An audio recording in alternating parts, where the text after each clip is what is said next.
kusho kanjani? Asikho isikhathi esingafiki, awukho umzuzu ongafiki. Kaizer Chiefs amakhosi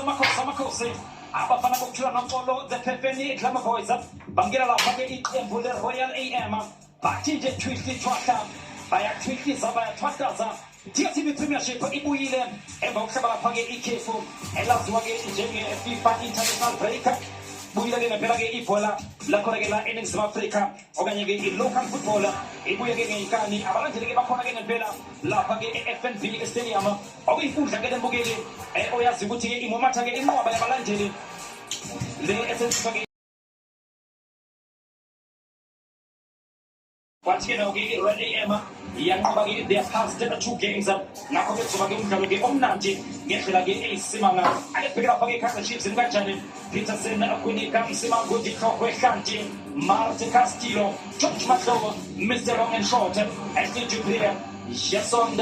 Gonzalez khona-ke lapha-ke Efam Jason khona lapha-ke noFulen Modi awubali mona tuwayikhetsetsa ilo-ke iqembu elithunyelwa-ke i-Kaizer Chiefs ngosuku namhlanje ukuthi-ke liyokwenza njalo ibhentshi-ke ilolelo bazothatha-ke isithombe sikanokusho bathi nje ngicela ningishuthe ukuze-ke ngizokwazi ukutshela abantu ukuthi-ke bengikhona-ke e-FNB Stadium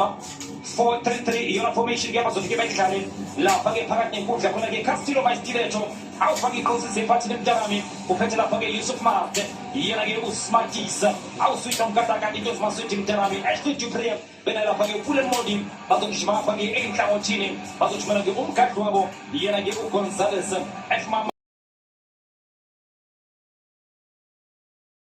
akahle eqenjini-ke le-Kaizer Chiefs. Red AM yona-ke ime kanjani khona lapha-ke uNqobo Manganyi khona lapha-ke uJiyane Mabuza Sithole Mokgayila Dlamini Mahlasela Cele Efemaldina naye lapha-ke uMfundo Thikaze awu-TKC athi dlala amaphanzula gida madoda awudlala amaphanzula gida madoda oye lapha-ke uMfundo Thikaze yena-ke u-TKC. Nansi-ke Red AM nayo-ke izothi idle isithombe sikanokusho kanti-ke bona badlala-ke i-4-3-3-ke nabo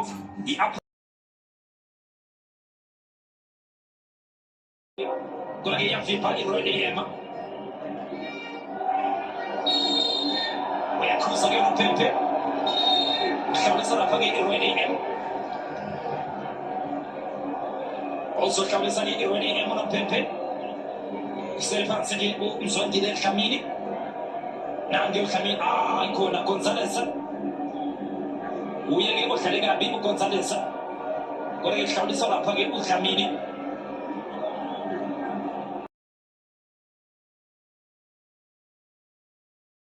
kulo lapha-ke ibhentshi le-Kaizer Chiefs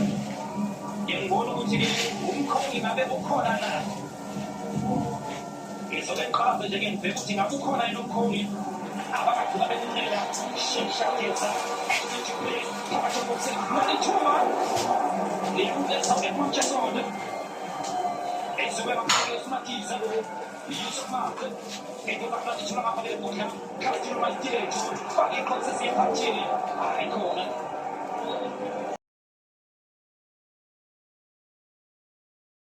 ayiniwe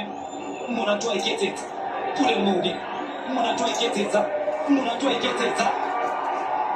liphakathi ebhokisini bakufuna amakhanda sebenza lapha emuva uNozinti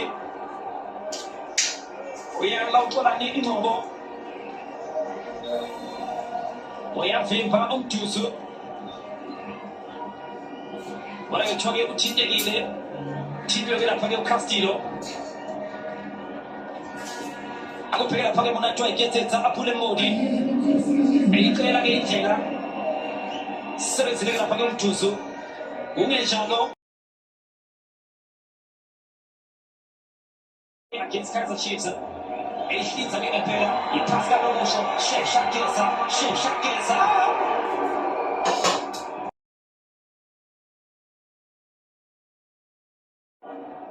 umuntu waseSoweto umbona nje udla ibhokisi uZetha Kwinika ibazolekana phakathi ebhokisini nalithuba uthi uyayiye athi-ke nabo balinde okungokwabo ukuthi nje kwenzeke nakho nogwatshwe izikhundla khundla nogwatshwe izikhundla khundla nogwatshwe izikhundla khundla sebenza uPeterson nogwatshwe izikhundla khundla bawubambile kanti babamba amanqubawo Siphiwe Ntele uthi uyayizama iKaizer Chiefs kodwa kwasebenza uBrendan Peterson yasebenza intshebe akubheke nje ngesishelelo wakuyoshuna enkane nogwatshwe izikhundla khundla abantu bayobamba beKaizer Chiefs basala namanqubawo cishe lobadlisela ogageni yena-ke uSiphiwe Ntele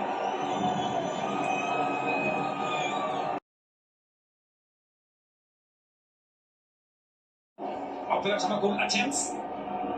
afuna yona-ke iKaizer Chiefs kungaba yithuba-ke lela le-Red AM nansi i-TKZ idlala amaphansi ulagida amadoda TKZ imfundo yabathikazi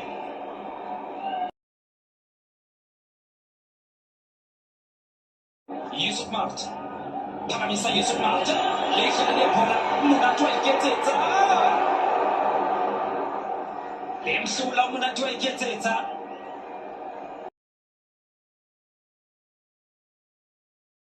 ke khona kick iKaizer Chiefs izophakanyiswa-ke u-Ashley Etupiya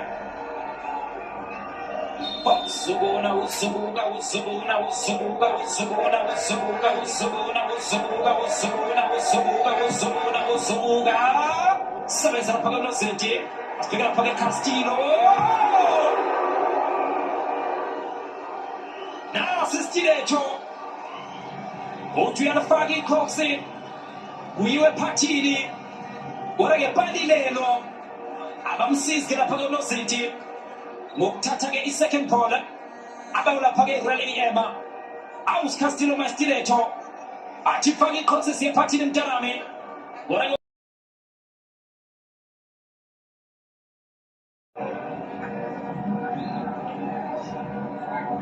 bahlutshuma ngalokhu bedlala be-Real AM emuva kunogwatshwe izikhundla khundla ufake uRamaldina madoda esacabangela kulo ibhola ihamera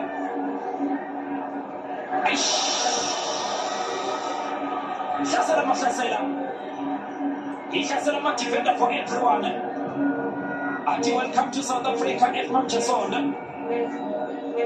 ubahlanze bobabili nesitiletho uthi nje ngiyanamukela amadoda la eNingizimu Afrika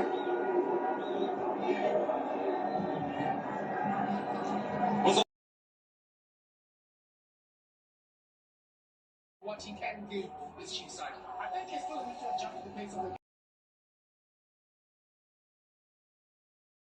Sakine phela nemvula mlomo ngoba ngekuze kule manje ayixoxiseke isidalo i-Real AM asabathe bazama ukuxoxa nayo beKaizer Chiefs ayikhulumi lutho i-Real AM iyayibuka nje iyababuka nje iyayibumba iyona-ke i-Real AM Mahlo Sifiso Hlanti frapha-ke Munathi wayiketsetsa George Mahlo liphakathi ebox bazofuna amakhanda sebenza lapha-ke uNqobo uyala uMduzu uthi uyangena eManchester akuphela nje kashelela makuyoshuma enkane cishelene phela walala kungadliwe kuye lapha-ke i-Real AM uthi uMduzu kwagol ngezonda phakamile ke lapha-ke eManchester sebenza lapha-ke uMduzu And then a substitution for the Kaizer Chiefs coming out. It's just number 4, Zita Pereira. Coming out.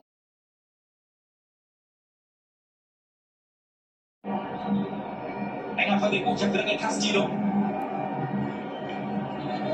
afuna lapha-ke Riva Foster nangumkhongi Christian Saile onside Ashley Etupiya liphakathi eboxini ibhola leKaizer Chiefs lishayibhale shabalala indoda Nqobo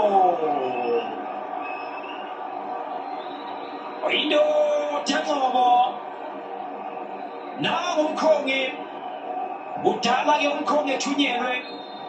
wathiwa umkhongi besilinde wena uthi uyakhonga umkhongi lishayibhale ibhola leKaizer Chiefs uthi uyazama futhi ushabalala urake wasebenza umduzo uthi unqubo kwakho kezo